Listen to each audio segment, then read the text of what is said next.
Put on a suit. Drink water. Don't drink and drive. Game over! Take it light. Okay? Now you're more fluent. He's got three! Up, Bears. So this is really good right here. Absolutely. Let's do it.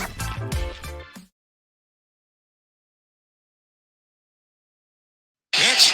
Swinging a drive towards the gap in right center. It's pretty deep. It's back near the wall. It's gone. It's gone. Francisco Lindor. He may have just outdone him. All right. Welcome to the All-American Hoops Podcast, episode 45. I'm Chris Driscoll. And obviously, we got a celebratory podcast today. The New York Mets have advanced to the National League Championship Series. We're super hyped about that. But before we start any of that, I'm going to do some cleanup work because you guys know, for those of you loyal watchers, you know that I love to start off every episode with giving off famous players that to wear the jersey number of the episode number. So I want to say, it was about 2 weeks ago from now. Was episode 43. That was on a Friday night late. And I completely forgot to come up with the jersey numbers. So I have a couple written down right here. Most of these I looked up, but however, one of them was a great pull for me. So R.I. Dickey is one of them. I'd look him up. I was really ashamed about that. Number 2, Troy Polamalu, Pascal Siakam, and one pull, massive pull. I was pretty proud of this one. Addison Reed. He was a shutdown reliever in the 2015 and 16 Mets teams. Then we got episode 44. That was last week, which that was the Mets were playing the elimination game against the Brewers. That was game 3. So we got Jerry West, Hank Aaron, George Gervin, and Pete Maravich, the four big ones. And then episode 45 today, we have Donovan Mitchell, Bob Gibson, Pedro Martinez, which, by the way, Pedro and Bob Gibson, two debatably the greatest pitchers of all time. And, of course, Zach Wheeler. We love Zach Wheeler as Mets fans. He kicked our butt in game 1, but however, he's never really spoken ill will about the Mets, so we respect him for that. But yeah, we got an awesome show ahead of us today. We'll be talking about the Mets, as I mentioned earlier. It'll be myself, my younger brother Matt, and Joel Dehls from the Pick a Side podcast. John should be here a little bit later. If not, that's completely cool. So we'll be talking about the Mets for a little bit. We'll be talking about they'll maneuver over to basketball. So we'll be so we'll be talking about the GM polls that came out on Monday. I believe that was it was Monday. So it was the best, GMs voted on the best player to his position, all that jazz. They also and then also yesterday, Netflix came out with a documentary of the 5 NBA players of their season. So LeBron James, Jason Tatum, Jimmy Butler, Domantas Sabonis, and Anthony Edwards. So it's good. Yeah. So I watched the first episode last night. So we'll just be taking a little dive into that. But all in all, it's going to be an awesome episode, and we're really excited to go. This is the All American Hoops Podcast.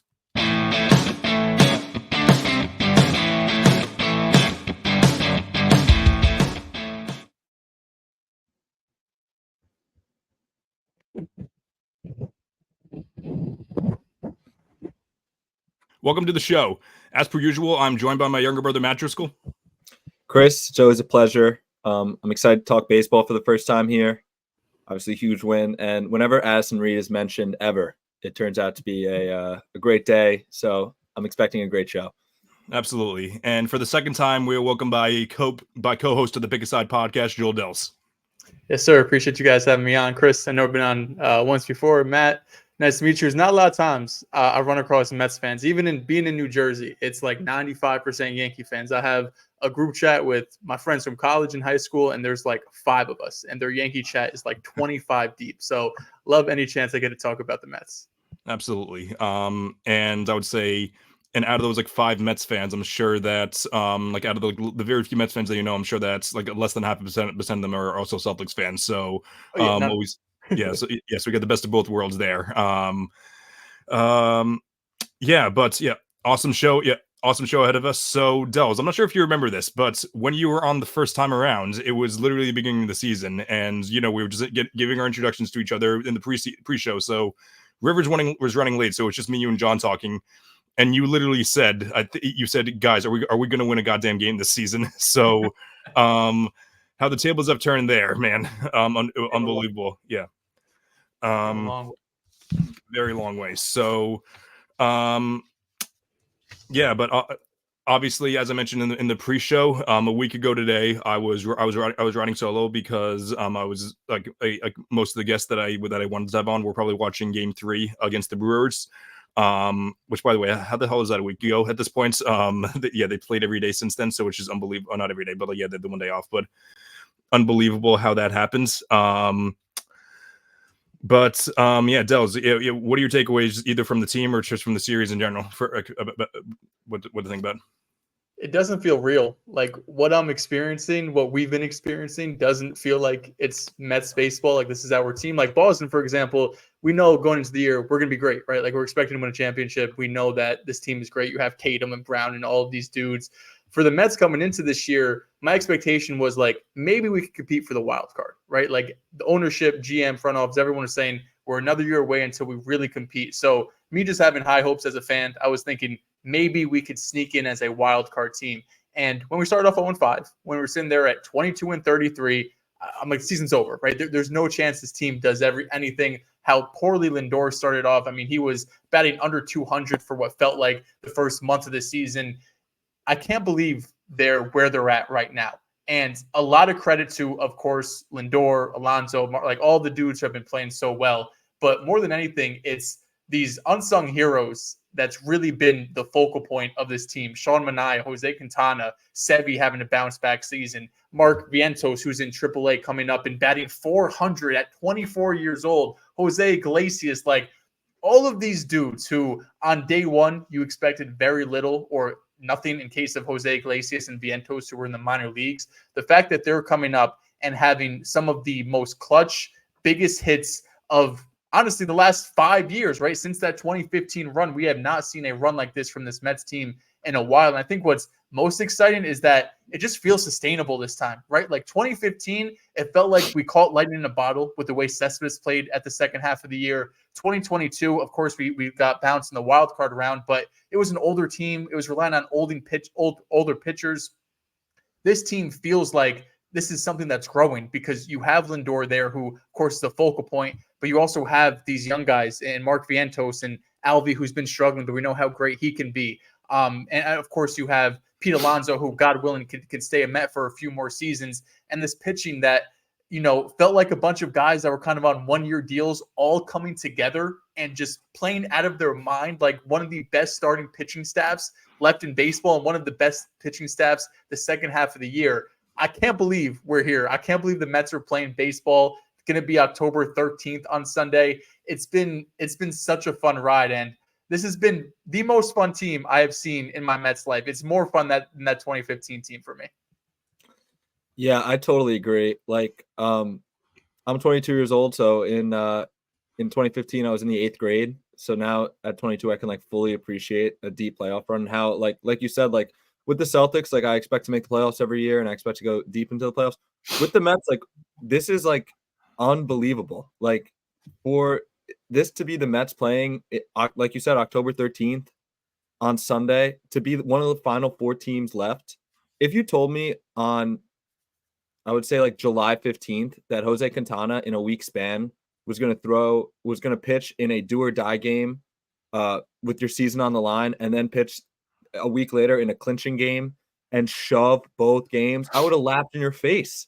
He has become unbelievable. He's been shoving for over a month now.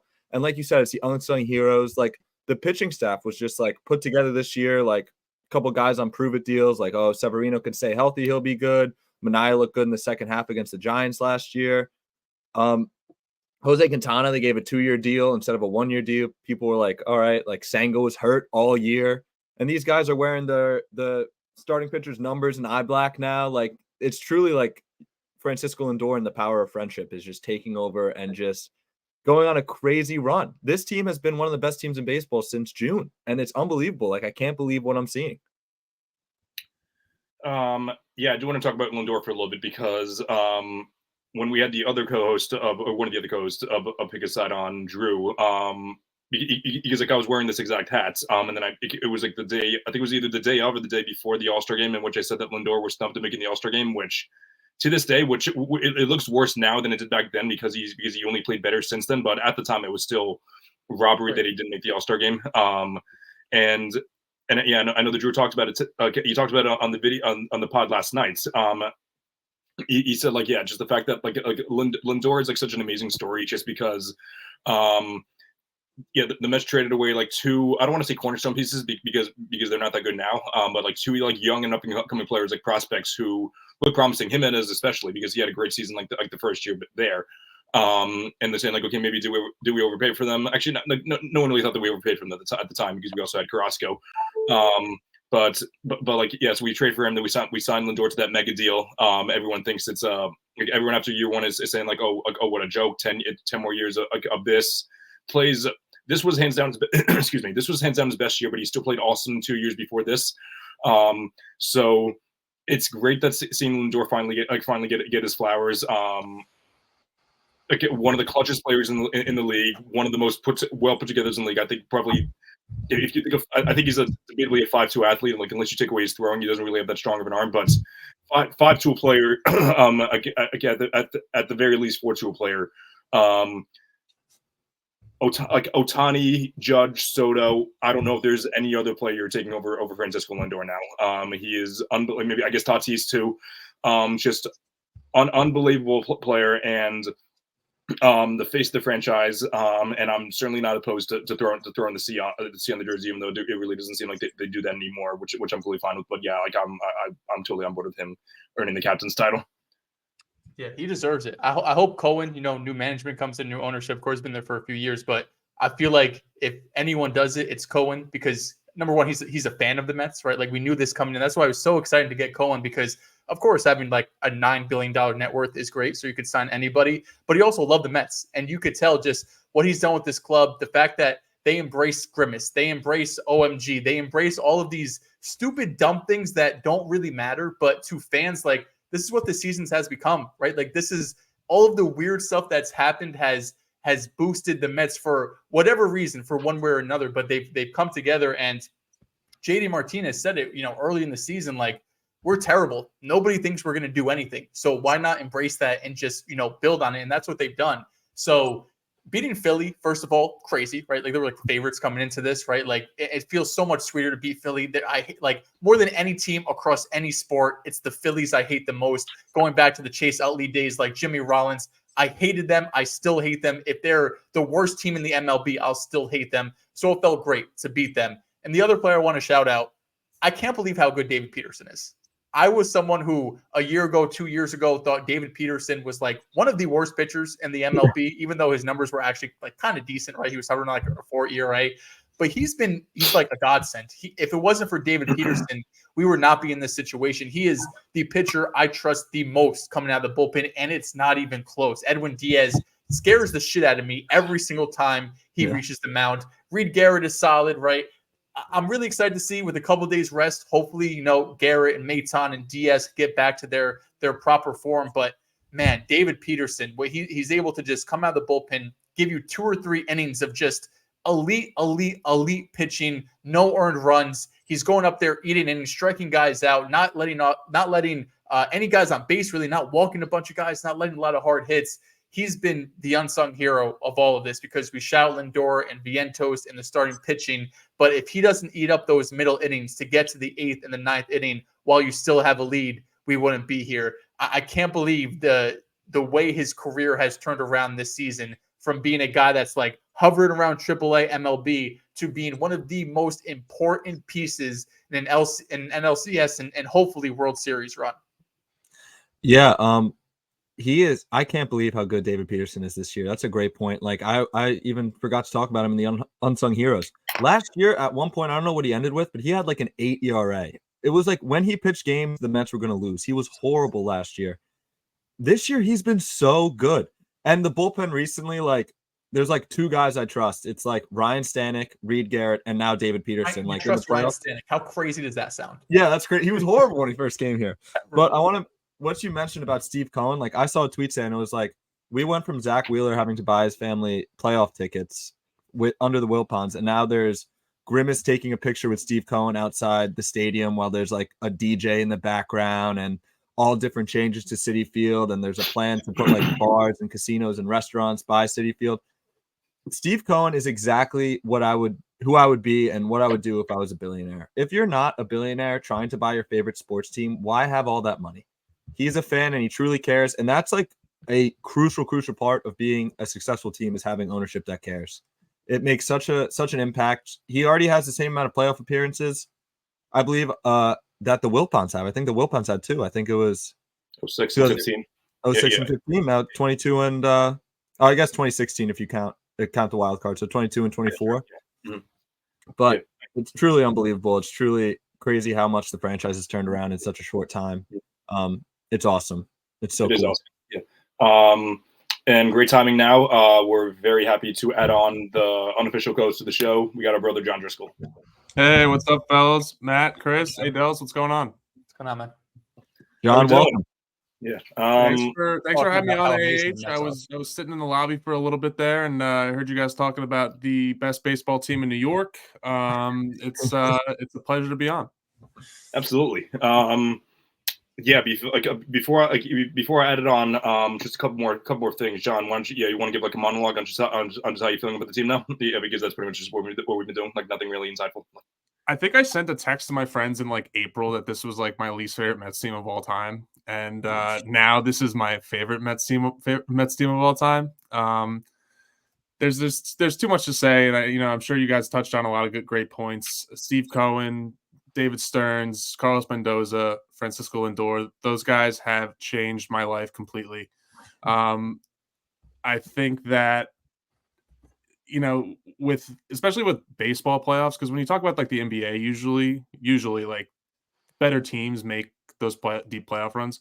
With baseball, I think it's really just the hottest team. If you catch fire at the right time, then you can make a run, and you're kind of seeing that with the Mets now.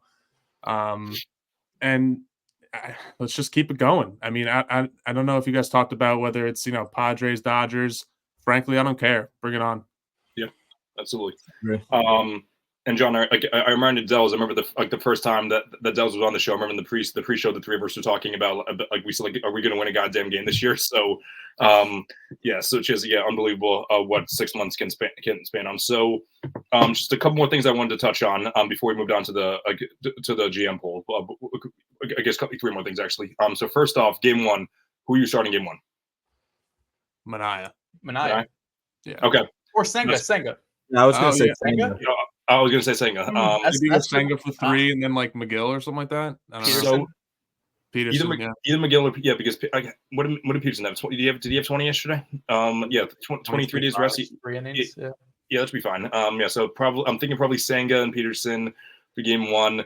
If Peterson can get if Senga can get like 4 innings, that would be awesome. I don't know how much they're going to push him. Hopefully more than the 2. I guess Manaea game 3, Manaea game 2, Sevy game 3, Quintana 4. So that would be more than idea. And then if they could pick off 2 of those, which game 4 which I'd feel in the game 4, I would be riding the pod solo again for that one, but that's okay.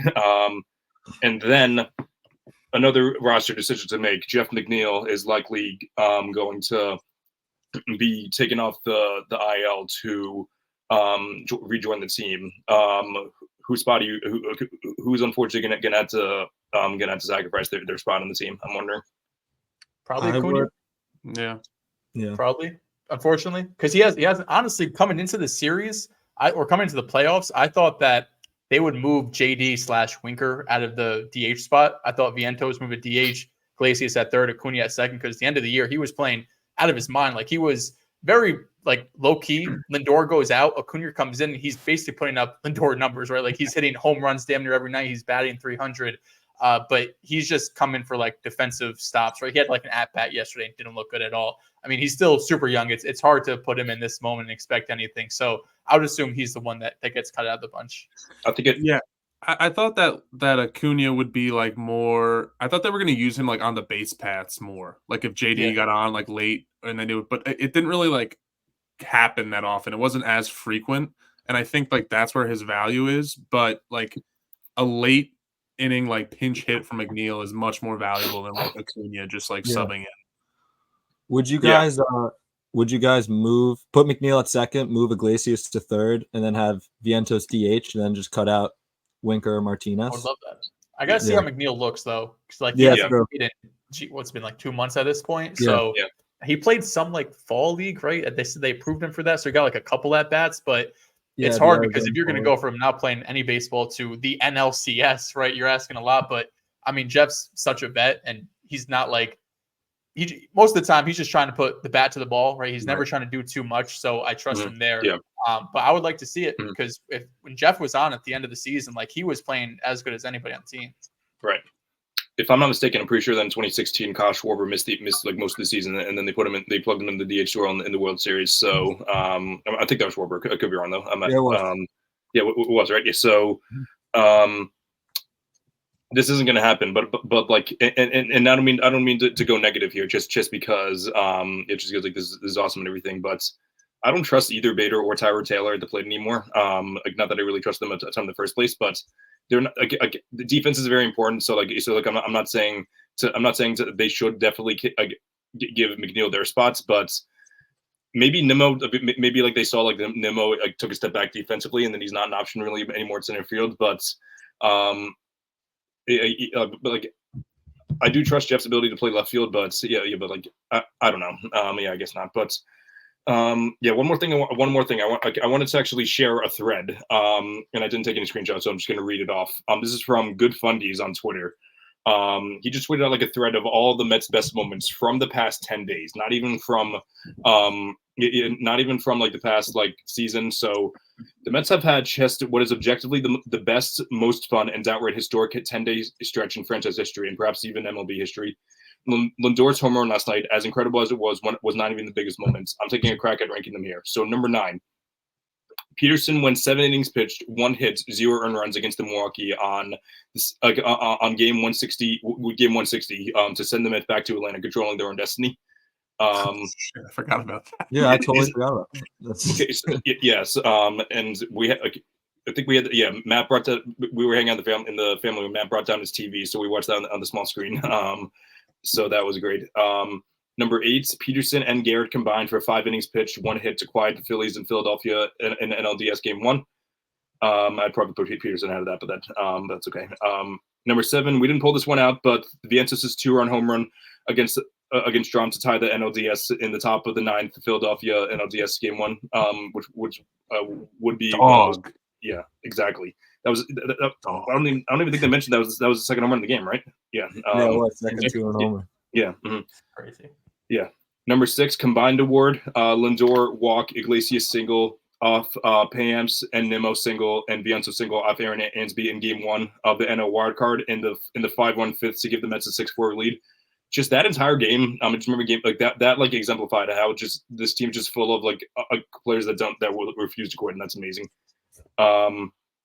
Number 5, another combined award, like Alvarez, Lindor, Vientos, Nimmo, Alonso, Iglesias, Martinez, Marte get on base or hit sac flies in Game 1. I was driving to my girlfriend's place, so just listening the entire time. Like everyone was getting on base. Like there wasn't any home runs. Everyone was just getting on base and just getting the job done. It's just again, as Matt said, Francisco Lindor and friendship has been carrying the thing. Number 4, we start to get to the big ones now. In total control, Sean Manaea looked and acted like an ace, throwing 7 innings pitched, allowing 3 hits and 1 earned run and stiffing performance in NLDS Game 3. It was just 2-0 through the middle of the 6th, while Manaea gave the offense some breathing room against Nola. Nola, who's historically Mets killer. We're not really actually. I don't know why I said that, but hit or miss. Yeah, exactly. But yeah, that's the good ones. Yeah. And number 3, Lindor's grand slam. This was the 3rd biggest moment, and I agree with this list, by the way. Like I don't agree with everything, but like I do agree this was the 3rd biggest moment in the past 10 days. Home run off Hoffman, an all-time Mets moment, but not number 1 because it was not an elimination game or anything, and it was the 6th inning, obviously. Number 2, Francisco Lindor's 2-run homer off Johnson in the top of the 9th inning at Atlanta to give the Mets an 8-7 win in clutch playoffs. I was driving home from work. I literally screamed the loudest I've screamed like in the car by myself. I was like, "Let's fucking go!" I was so and another Johnson. I think that John said he was working from home that day with our dad, so that was insane. And number 1, of course we know this one. A week ago today, as I mentioned, look the first 2-3 innings I was doing the pod, but however I was able to watch the last couple of innings of John Chest had gotten home from work that time. We may never see a baseball play like this again in our lives. Pete Alonso's home run in the top of the ninth against Devin Williams in a winner-go-home NL wildcard Game 3 to turn a 0-2 deficit into a 3-2 lead following Lindor and Nimmo reaching against Williams. This was all in the past 10 goddamn days. What? I was saying some tough things about Pete Alonso before that home run. God, it was Everyone was. Yeah, it was. We were being and it hasn't even just been like a one-off either. He's had 2 big home runs since then too. Yeah. There's one more thing I was going to add. Dehls. We always said that like part of the loudest moment that the Driscoll household has ever had was when Peyton Pritchard hit that half-court shot in Game 5. This was a very close number 2 though. Was that home run? Yeah, we were going nuts. I was screaming in my apartment. I could not, because up to that point, Pete had just looked for all of September. Really, I mean, it was brutal. Atrocious. So he was. I love Pete, but he was the last person I was expecting to go up there and hit that, especially going up against Devin Williams. I mean, I can't believe it. I really can't. And that Lindor home run too against the Braves, just it felt like that game was just the Mets, of course, right? Like you have this big, insane inning, and then the Braves come right back, and you're dead in the water. And then Lindor just goes the most casual 2-run homer to put you over the top. I can't believe what I've seen this team. Like I said at the start, it does not feel real what they're doing right now. Exactly. And with Lindor, the coolest thing, you know what? Not bat flipping is back to being cool. That guy is a stone cold killer, dude. Wants to win it all. This doesn't even matter to him. This is like June. He's like, yeah, home run. See ya. Oh. And to do these things versus the Braves, who I hate, the Brewers, who I'm not very fond of, especially after the beginning of the year. I hate Rhys Hoskins. I hate that guy. And then the Phillies. It's just unbelievable. We turn around. I see Ryan and Jack in the comment section getting ready for Game 5. We got to mentally prepare ourselves, guys. Going back to the bank, going to be real loud. Got to get ready. Well, I think Dehls, you're a Jersey guy, right? Yeah. Yeah, so, Celtics and Mets fan. I mean, Celtics, we have some experience in beating Philly. That's always fun. This one felt a little sweeter. There's nothing better than beating Philly. That's why before you got on, I said the Phillies are every team in sports. I hate them the most. Yeah. So that's not like a bad take at all. But however, it's funny you say that because I did show John and Matt. I made I'm a big of a list guy. I made a list of my least favorite teams ever. I had the Phillies third behind the Lakers and the Yankees. So, so that's my take there. But we don't have a time limit on this. So that's why I'm completely fine with us like going on about the Mets there but even if we did, I feel like I wouldn't carry this because this is what I care about the most. But awesome stuff, gentlemen. Game 1 Sunday nights against either LA or San Diego. I think that's Game 5 tomorrow, I believe. The Yankees and the Yankees playing tonight. So great stuff. So now we'll go into the GM polls. And I'm honestly surprised that like this wasn't as big a topic of discussion on Twitter as it usually is. I feel like it is sometimes, but not all the time. But obviously, every single year, the NBA polls all most of the GMs or guys that work in the front office of how they think about the league heading into the season. So, there are certain ones. We didn't really talk about this ahead of time, but there are certain ones that are less surprising than others. Like people saying like, oh yeah, the Celtics are favored to win the title, 78%. That really wasn't surprising at all. Thunder to come out of the West, again, not so surprising. I guess one that'll go. Yeah, I guess we'll go into each position. Maybe not each position because we're not going to have many disagreements. But for point guard, it was Luka Doncic. Shooting guard, Anthony Edwards. Small forward, Jason Tatum. Power forward, Giannis Antetokounmpo, and center, Nikola Jokic. Dehls, do you have anything that you either disagree with or anything that you were surprised at there? I was surprised they voted Tatum as the best small forward. I'll be honest. Like I think I put him. He was technically a power forward. We did the list on Pick a Side. We had him as a power forward because that's what he played. So I had Giannis above him. But I was surprised because from what you see on Twitter and what everyone tells you, fucking sucks, right? He's not top 10 player, all the dumb shit you hear. But I was surprised that it was overwhelmingly too, if I remember, right? It was like close to 70%, 60%. Majority of people were taking him over KD, LeBron, right? I forgot who was listed at that small forward position because positions are so weird. But I was shocked that he was the overwhelming winner at that position. I'm shocked the guys that their job is to assess basketball talent, pick Jason Tatum because Bron Muse and Don Sabonis Muse on Twitter tell me he's an inefficient shot chucker and horrible. But I was also shocked about the percentage. I thought, LeBron would still get some of the respect votes. He's 39 and still putting up insane numbers. I thought the GMs would maybe favored him or maybe favored KD. But like you said, Dehls, it's kind of hard to like put these guys in position because Tatum played majority of the 4 last year, and I believe KD played majority of the 4 as well. So yeah, I was shocked about how high the number of votes Tatum got. I think you touched on it well. It's nice to have like a touch of reality. It's just like you see these guys who are professional like basketball assessors, and it's just like, yeah, okay, so I'm not crazy. I'm watching this like the same way, and not these like idiot Muse accounts on Twitter. I will say this is my conspiracy theory. When on the topic of burner accounts with Chris and Matt, I've told them that Joe Mazzulla definitely has a couple Jason Tatum hater accounts on Twitter, and he's just showing Tatum before games. He's like, "Yo, you seen this shit?" Like he's a psycho. I love it, but he's definitely doing something. It's gonna come out, but yeah, I'm glad they got that right. 100% agreed. I was listening to and I try not to trash other creators or anything.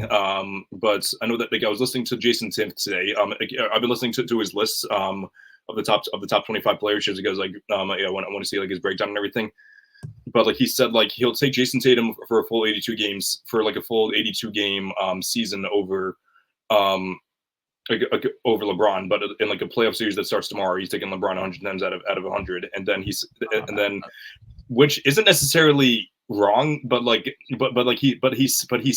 do disagree with it. But like I'm not going to yell at you if you think otherwise. But he said like, oh yeah, just want you to imagine, close your eyes and have a picture of LeBron James playing next to Jaylen Brown, Drew Holiday, Derek White, Porzingis, Horford, Penny Bridges, and Hauser, and tell me what you think. I'm like, okay, it really can't get much better than what it already is, and again, their defense gets worse, their playmaking gets better, and everything. LeBron's going to have his off shooting nights as well, so it's not like it would be different, but it can't be much better. They just won 64 games and went 16-3 in the playoffs. Like people are forgetting about how elite this team. Not forgetting because like they were disrespectful the entire time, but they just don't acknowledge how great this team was. Shooting guard, I'm a little surprised at. Maybe I don't know how GMs feel. Like I know the media, the media sweetheart is Anthony Edwards now. So like if you were to ask them, that like he's going to be ahead of people, most of them. I don't know who I take today. If I'm building a team for like the future, I'm taking Ants, but I don't know if I'm taking Ants over Donovan Mitchell or Devin Booker. Matt, what do you think about that? Is this a projection for like this year? I'm not sure what it is. Let me, if you want if it's a projection for this year, I totally like see where the GMs are coming from. Was Ant turning 23 this season, I believe, or maybe he's 20, maybe he's turning 22. I think he's turning 23. Like he's turning 23, yeah. And he showed you like every franchise cornerstone. Like like every franchise wants their guy to be healthy all year, play every game, play both sides of the ball, and be a playoff riser. And that's what Anthony Edwards showed you. It was the most successful season in Timberwolves franchise history since Garnett took him to the Western Conference Finals. And I think other than that, like that's the second most successful season ever for the Timberwolves. So I do get GM saying that he's the best shooting guard or will be the best shooting guard this year. Me personally, I think a little biasly, I have Jaylen Brown, elite two-way player, finals MVP. Nothing we haven't said on here before, but I totally get having Anthony Edwards won. So where's Donovan Mitchell in that? Where did he fall? So the question is, who is the best shooting guard in the league? So so it doesn't. I don't think it's projecting. I think it's who is currently like now who is the best player. So Anthony Edwards 33%, Devin Booker 23%. Shai goes down to 20%. He's not a shooting guard. Like he brings up he's a point guard. Like I hate when you do this. Like Luka's not a small forward. He's a point guard. Like what are we doing here? Like I guess they're practicing. I see this list now. Yeah. This makes no sense. Yeah. Steph Curry's not a 2. What? 10% Steph Curry. Luka 7%. Yes.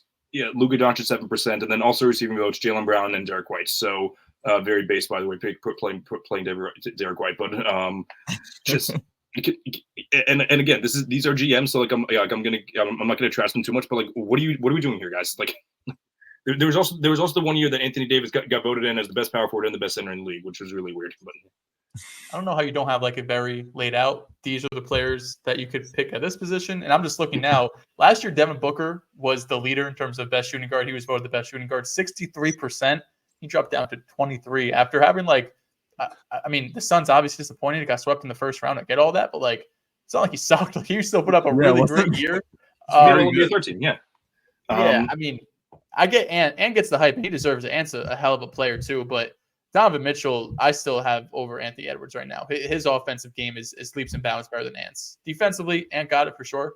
But what Donovan Mitchell gives you just consistently night in and night out, he's the best two to me.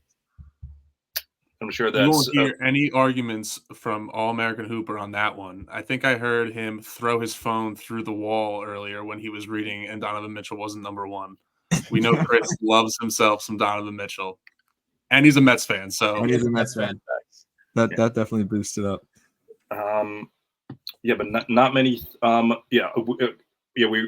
sure I'll disagree on Giannis. I'm sure I'll disagree on Jokic. Luka probably as well. As much as we love. No, I shouldn't say we love. Like in the past, we used to love Steph Curry. I'm back here, but move your head in front of that jersey. What was that? Move your head in front of that jersey. Yeah. Hold on, Chris. I'm looking at this list. Did you have a vote for this? I saw Draymond Green got a vote for the best power forward in the league. Who is voting for Draymond Green in 2024? I'm not aware. And also, again, Wemby's not. I guess Wemby played power forward at the beginning of the year, but I don't know. Is the person who voted Sabonis, Depoy, and MVP and first team also voting for best power forward here too? That's right. Yeah, I know the Jokic show star made like a video like on that guy about how like he probably voted for like because like he probably grew up with Arvidas Sabonis actually. Yeah. I guess one we'll talk about. Like all four of us have talked about how great Joe Mazzulla is, but Joe receiving 0 votes on the coaches poll. John, what are your takes on that? Yeah, I'm not even gonna start with that yet. Yeah, I just think it's one of those things where like you want to talk about how great the team is, and that's somehow like a negative on the coach. Doesn't he have like the highest winning percentage of a coach of all time? Like he does, yeah. And I know it's like it's one of those things where there's a lot of talent, and Joe is fortunate that there is a lot of talent and a lot of like relatively humble talent. Like the Celtics all have like pretty good guys that are willing to like buy in. They don't really have like massive egos. Like Tatum and Brown like were willing to take a step back this year because they had that one goal. So Joe is very fortunate in that sense, but it's not easy to win a championship. It's not easy to win 64 games and go 16-3 in the playoffs. So I don't think it should be held against him. I'm not saying that he should be number one, but like to not crack anything here is kind of ridiculous to me. Yeah, Spo to me is the best coach. I think that's comfortable. I got Spo as number one, but if you look at the other votes that Mazzulla got, he was third for best manager / motivator. He was second for coach that runs the best offense, and fourth for coach who runs the best defensive schemes, but no votes for best coach in the NBA. Yeah, that makes no sense. I don't know. He seems pretty good to me. Yeah, no, I know that Greeny always says that he thinks the best coaches are Eric Spoelstra, Mark Daigneault. I don't know if I'm saying his name right. And Joe Mazzulla, but they have Eric Spoelstra 69, Mark Daigneault 17, Steve Kerr 7. Steve Kerr's crazy. Yeah, Kerr's crazy. It's wild. Yeah, I don't think it's as wild as Mike Budenholzer receiving votes though. Maybe like I don't know who he would have received votes from. Like I guess maybe it's he probably got it from someone that used to work for the Hawks or something, maybe or the Bucks. That's maybe so one of those guys that still likes him. I do like Chris Finch though. I'm a fan of him. But I don't think. Yeah, I think outside of Spo, Daigneault, Finch, and Mike Malone, who I'm surprised didn't get any votes. Like I would say those are the only 4 guys that have arguments over Joe. That's my opinion. And I'm also surprised that Nick Nurse didn't get any votes too. But Mike Malone, Loyola University legend. Right. I'm shocked he didn't get any votes. I'm shocked about Mike Budenholzer holder. How did he get votes over Mazzulla and Malone? I don't know. The Suns, the Suns GM got a vote, I guess. He's did Nick Nurse get any votes? Nick Nurse didn't. I'm trying to. Excuse me. The only vote that Nick Nurse got, so he came in tied for 4th for best in-game adjustments. Anything else for Nick Nurse? Doesn't look like it's here. Yeah. So one of the interesting, in-game, we'll talk about in-game adjustments real quick because I know that's one thing that people always trash Joe for.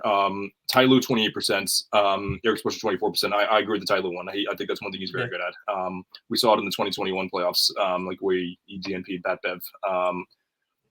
Okay, and I don't watch the film for enough of these guys. Like Daniel 17 makes sense. Rick Carlisle 7, Taylor Jenkins 7, Nick Nurse 7, also receiving votes. Chris Finch, our guy Will Hardy, and Mike Malone. So. Yes, Eric Spoelstra 43 last year is a big fall off. I'm wondering why that's. I guess the Heat didn't go as far in the playoffs this year. I'm assuming that's probably why. But yeah, judging coaching is pretty subjective. But at the same time, what does Joe Mazzulla have to do to get his respect? I feel like the Celtics have to the Celtics have to get worse roster wise, and then they still stay the same. I feel like it's maybe not stay the same, but still go far. I feel like it's the only way, but. At the same time, Brad Stevens never won a coach of the year, so yeah, it's just the whole thing is just very flawed, obviously. I think Joe would have to win with a massive injury. Like maybe if Kristaps Porzingis didn't really play much of the playoffs. That would be crazy. Yeah, that would be nuts. I don't know how they pull that off, but I think they already did. Chris, if there was a category for biggest whiner, I think Nick Nurse would get 100% of the votes. So maybe he could win that one next year. Nick Nurse, Doc Rivers, Rick Carlisle would be pretty up there. Yeah, especially if it was a bunch of Nick fans voting on that poll. Maybe Joel Moran would be the one in front of there. I do think Joe's starting to, because his first year, I feel like was very divided, not just among Celtics fans, but just the NBA in general. But I do feel like after the second year, a lot of people start to like Mazzulla more. It's more so just because of just his personality, what he says at the presser, right? Like he's either talking about the town or he's saying how, Jason Tatum, everyone says how much he sucks. He's like, he should be grateful for that. And I kind of agree. Like it's screwed up to think, but if you're that good of a player. So I feel like over time, people are naturally going to start gravitating towards him. And over the years, I wouldn't be surprised. Celtics win 65 games, win a championship. He gets a coach of the year or ends up being, number 1 or 2 on one of these lists. I agree. Yeah, you just listed all those things. I still think the craziest one is doing a backflip in front of Marcus Smart and the media saying you can't do that, and it just keeps on walking. He's like, what the? Yeah, he's hilarious, man. Yeah. The others I wanted to talk about. Best defender. I don't have the one in front of me. Yeah, we could definitely do that. Do you know who won, Chris? You want to take a guess? I have it up. Okay, I have it up. Okay, I didn't have it up. Do you guys want to take a guess? Yeah, I have one, but go ahead, Chris. I think it was. I'm assuming it was either Wemby or AD. Oh no, it wasn't AD actually. It was Wemby, right? It was Wemby at 40%. 40, really? Yeah, pretty high. Last year it was Giannis at 40%, and this year he's at 7%. Where was AD? Because I remember there was a big talk on Twitter that he wasn't. AD was tied for 5th with Giannis and Herb Jones at 7%. 80 tied for 5th is insane. Yeah, that's insane. It went Wemby at 40%, Bam, Gobert, and Drew Holiday at 10%, and then Giannis, AD, and Herb Jones at 7%. And also receiving votes: Alex Caruso, Jaden McDaniels, Marcus Smart. I love Marcus Smart. Who's voting for? Probably the same guy that's voting for Sabonis. Brad Stevens was voting for Marcus Smart. Yeah, of course. I don't think Wemby is the best defense player in the league. I don't think he's top. I think that Gobert, AD, and Bam are all comfortably better than him. As great as Wemby's shot blocking is, I don't think he's as disciplined on defense as the other ones. He's physically a threat. I had Hoop Venue on the show a few weeks ago, and he said he doesn't think he's going to be getting as many blocks in the future just because people are going to be more afraid of driving him, which I agree with. So maybe this year, if you're projecting, you want to say Wemby's going to be number 1. I have zero issue with that. But as of today, from what I've seen, I think that Bam, Gobert, and especially AD are much better than Wemby. But I don't know what you guys think. I don't have any problem with having those 3 guys over him. I do think by the end of this year, Wembanyama is going to be the best defender in the league. I think another year with Pop's coaching and then working with Chris Paul. And even a veteran like Harrison Barnes, a little more interior defense. Because you said it, a lot of people don't talk about it, but there were flaws in Wembanyama's game. a defensive side. Obviously, he's an elite shot blocker. He's decent on the perimeter, but he's 7'5". Like, he's not going to be the best on the perimeter. But I think another NBA season under his belt, he's only going to get better. So, I think by the end of this year, he's going to be the best defender. No problems there. And I think there was one more that I want to talk about. Oh yeah, favorite to win MVP. Yeah, so Shea was favorite to win MVP. I haven't given my predictions yet. I'll give mine now, but like I was waiting to do my to do my article on primetimesportstalk.com. But Dehls, did you give your pick yet for MVP? And or who are you leaning towards if you haven't yet? We haven't done our predictions yet. We'll probably do that in the next week or so. SGA's, I think, popular pick. We got into this big debate on the show because I said it's championship or bust for the Thunder, right? I get they're young. SGA's 26, J-Dub's 22, Chet 20 years old, 21 or whatever. But SGA, I think it's valid that he's the MVP favorite. You're going to get 30 points from him a night, right? He's going to average 5-6 assists, 5-6 rebounds. They're going to win 60+ games. So if you have that, plus with all the other talent you have, why aren't you championship or bust? But anyway, I think SGA is a great early favorite. I still think Tatum had one of these years. It has to be Tatum. I don't know what year it's going to be. It feels like if it's any year, oddly enough, coming off a championship, all of the shit he took in the offseason, whether it was from his finals performance or really his playoff performance in general, plus the nonsense that went on in the Olympics, this feels like the most motivation he's ever going to have. So those two, and then also I think Giannis is going to have a great year coming off the bad year he had last year with Dame, where they both got banged up. Of course, lost in the first round of the playoffs. I think the biggest thing. Sorry, go ahead, John. Yeah, go ahead. No, you're good. With SGA, I think he should be the favorite. For the reasons Dehls mentioned. I think with Tatum, it's last year, you saw the stats go down a little bit because better talent around you. You're gonna have to give up the ball a little bit more. I think this year you might see those stats creep up a little bit more back to where they were, especially with Porzingis being out till January. So you're going to get more shots. Granted, you do have to share the ball with Brown, White, Drew.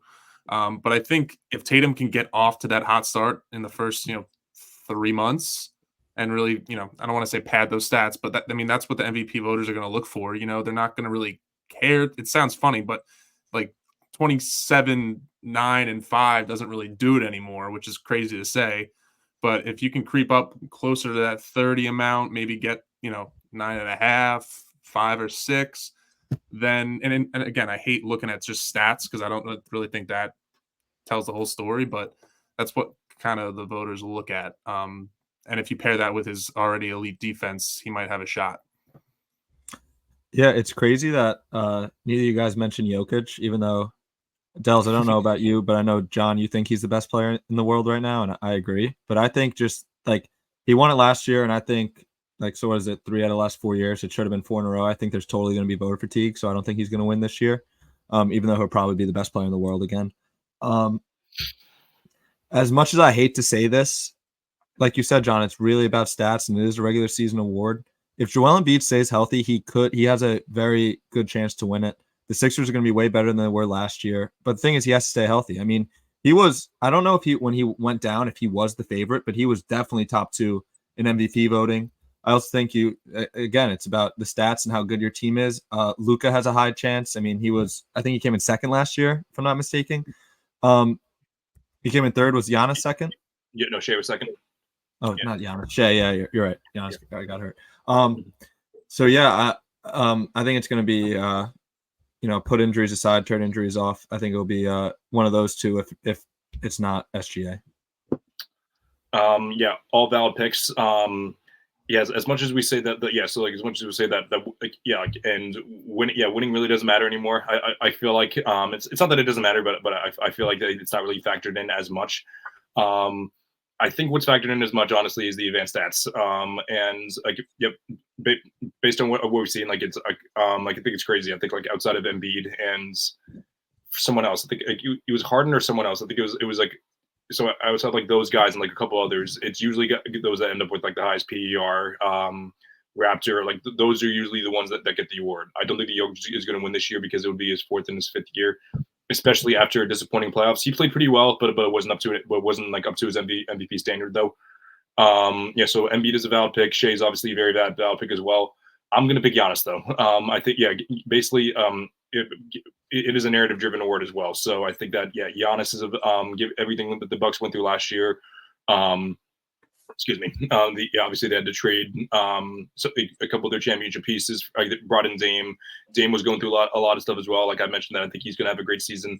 So I think the Bucks are going to be a top 2-3. Like going to be either the second or the third seed in the East, and Giannis is going to be playing as good as he has been. Which I said this last year about Giannis. I feel like I think everyone acknowledges that he's like a top 3 player in the league, but no one really talks about him as much. I think part of that is because he hasn't gotten past the first round the past couple of years, and the second rounds in 2022, even though he was phenomenal against the Celtics in 2022. So, but as far as it goes for like actually watching guys play, I think that Giannis is very clearly second. I think Jokic is 1. I think that Giannis is 2, and I think there's a big gap in third. Like people will put Luka and Shea in that tier. I do not think that either of those guys are on Giannis's tier. To be more specific, tier 1 Jokic, Giannis, tier 3 Luka, Tatum, Shea. Those are my guys, which I haven't made my list public yet, but I think that's pretty common knowledge based on if you hear my contents. But good stuff. So we got a good amount. We got a good amount of time left, but So last night and into this morning, this afternoon, I watched episode 1 of the Starting 5 documentary. I was kind of upset because like I thought it was one of those things where it was going to come out every week, but they just released all 10 episodes in one thing, which I was hoping to just do. We would do like a little series where we just talked about it for 5 minutes a show, but that's okay. We'll talk about episode 1 today. Maybe we could do the rest of the documentary next week or the week after. But they just introduced. They took a deep dive into LeBron. They took a relatively deep dive into Jimmy. Some things about Tatum, and they talked about Ants for literally the last 30 seconds of episode 1. So, and I don't mean to be the teacher that like calls anyone out for saying like, oh, did you read? Did you like asking questions like, did you read last night? But did anyone actually like take a good look at the documentary? Because I know it was pretty late when it came out. Yeah, I watched it. I watched the first episode. Oh, good, perfect. Yeah, so we can actually have a discussion. Yeah. I go first. Go. It was cool because LeBron is very much like Tom Brady to me. I'm a Jets fan. I'm a Celtics fan. So I hated Tom Brady and LeBron growing up, but as I've gotten older and as they've gotten older, I've grown to like kind of love them, right? Like especially Brady when he went to the Bucks, like he left that New England just feel of just complete villain and became more of a human being. And I feel like LeBron as well. It was just more than anything, it's cool to see the human aspect of these guys. But what I like from the show is you see the human aspect, but you also see a lot of basketball too, right? Like I think one of the issues I had with like receiver and quarterback was it was too much of their personal life and not enough like what I saw on the field in between the plays and at the practice facility and stuff like that. So I guess more for LeBron. Jimmy Butler, you did see a lot of that, sort of like the dominoes and him at media day. But it's cool to see their personality shine, but also seeing what they're doing like on their day-to-day. Like they had like LeBron's whole like daily routine, like when he's getting up, when he's getting massaged and what he's doing before the game and playing in Denver and saying, use this as motivation, all like the regular stuff you can kind of see on social media. But I like seeing the, kind of like the introspective of it all. Yeah, it's like you said, it's super cool to see. Like obviously on national televised games, they get like the in-game interviews with the coach, or like they do like the little interview. Like, I mean, rest in peace to the TNT crew, but the TNT crew would interview somebody after the game. But like with this, you saw like LeBron like talking about how much he hates the minutes restriction with his like assistant coaches and stuff, and that's just like stuff you won't see if we weren't watching this. Yeah, and like you said about like growing up to love LeBron, like I hated LeBron growing up. Like he was, he made it to the finals like 8 years in a row in the East or whatever. Just insane. Like it was every year like who was going to play LeBron in the finals, and as a Celtics fan, obviously I hated that. But now it's just like I think he's like unironically one of the funniest people in the world. Like him getting ready for Halloween and getting all his makeup on, and then like doing like the silly voice. And then like his son comes in, and you can just tell he's like embarrassed of his goofy dad, and it's just like that's one of the greatest basketball players of all time, and he's embarrassing his son. It's pretty funny. But yeah, I'm really excited to watch the rest of it. Especially because Tatum's in it. You know, it would be really cool. But also to see the human aspect, like Dehls said. Yeah, hand up. I told Chris today at work, I was texting him, I said I'll watch episode 1 on the bus ride home today, and I spent the entire hour watching Francisco Lindor and Mets clips. So Yeah. got a little distracted. All good. So I will be more prepared next week. But to touch on what Dehls and Matt said, you know, I hated LeBron so much for what he did to the Celtics for so many years. But yeah, he just, I don't know. Maybe it's just maturity. Maybe it's just like that he's not playing the Celtics as much now. But like, Matt, you're right. He is so funny. And watching him on the Olympic team, like rooting for LeBron on a team that I like was rooting for, like I loved it. I was like, oh my God, no. I was like, oh, so this is why people love LeBron. He's so good. Like this guy's awesome. But yeah. Chris, I promise I will be more prepared next week. That's okay. Yeah, next week I think I'm going to be riding solo because that'll be game 4 of the NLCS. But that's okay. We'll talk about that later. It's funny how we talk about LeBron's like the funniest person ever, and how we like LeBron's like grown on us, because the whole like LeBron like only reading like always having a picture of him reading like the second or third page of a book. I feel like I'd get annoyed at that, but like now I'm like, okay, that's actually the funniest thing ever. That like he just picks out a book and just reads it. like who does that? That's because he does not need to read. He's LeBron James. Yeah. He could just have somebody read for him. He's like, yo, tell me what this book says. Yeah, exactly. Anything else? Oh yeah. And yeah, I know there was like talks about Jimmy Butler. Yeah, like obviously it was pretty cool, like seeing him.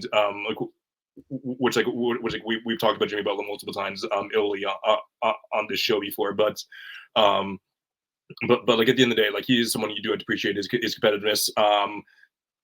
I think part of it is bitterness too, because like for all the things that we see about people don't like Tatum because he's corny, even though Jimmy Butler is obviously a lot more corny than Tatum is, in my opinion, with all the stuff that he does. But I digress there.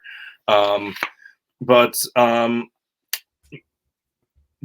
yeah, like just for the first episode, it was pretty cool seeing Jimmy Butler, like again, like in his competitive nature. Like obviously, like they showed like the highlight clips from like 2014, which that's some pretty underrated longevity from Jimmy Butler, by the way. Mm-hmm.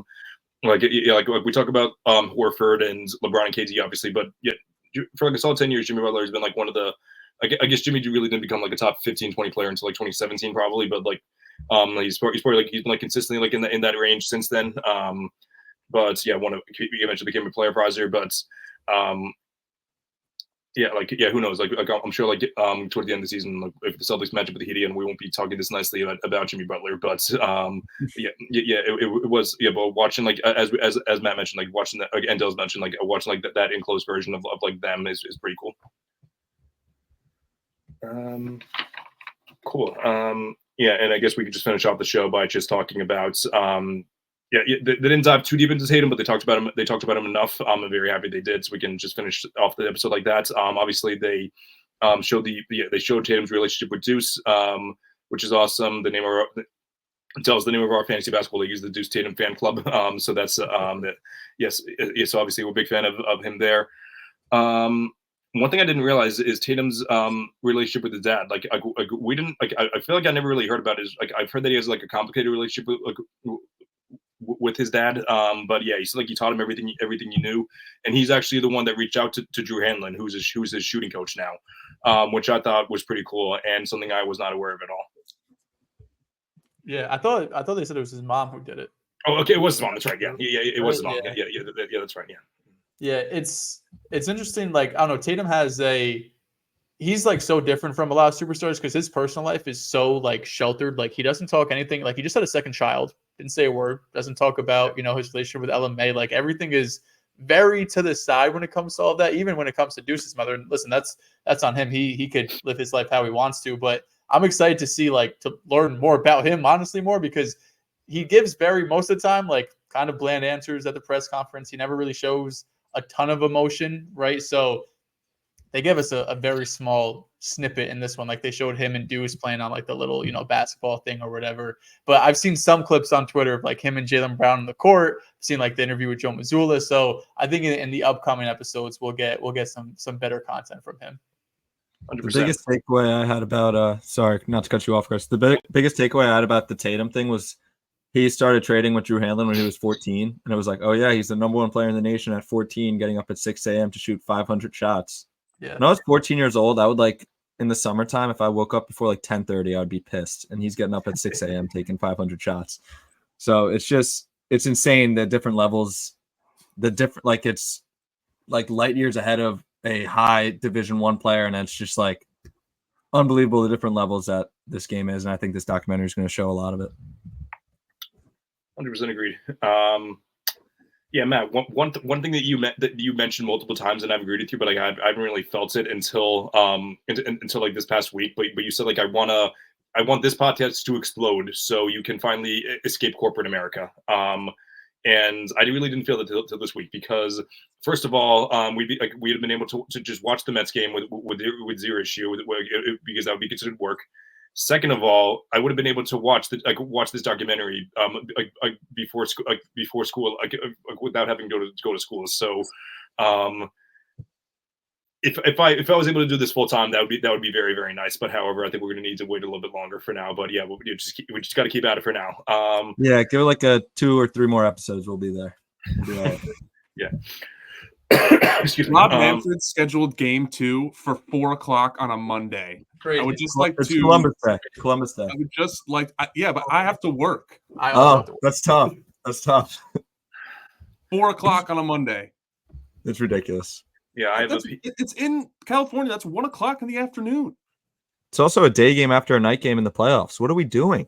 I didn't even think about that. What are we Jesus doing, Christ. Rob Manfred? Yeah. So yeah, luckily I have a workshop that day with other teachers. Yeah, I would definitely not be staying that late because yeah, all that. But okay. Chris, sorry, one more thing. Yes. One more thing. John, you mentioned Rob Manfred. Everybody hates like almost every single sports commissioner. And I was told by my hockey friends that Bettman is the worst commissioner in sports. To be in that conversation is truly remarkable by Rob Manfred. He has made mistake after mistake after mistake. He's tried to shrink the game as much as he can, and it's ridiculous. But sorry, I just had to get that off my chest. Hard game. It's the NLCS, and it's at 1:00. I don't get it on the West Coast. I don't get it.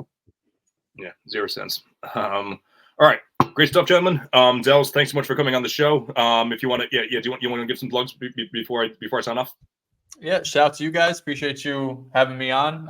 If you guys want more sports content, pick a side. Cover basketball, basketball, and football. Every once in a while, we'll get like 2 minutes of Mets or Yankees talk. But yeah, appreciate you guys having me on.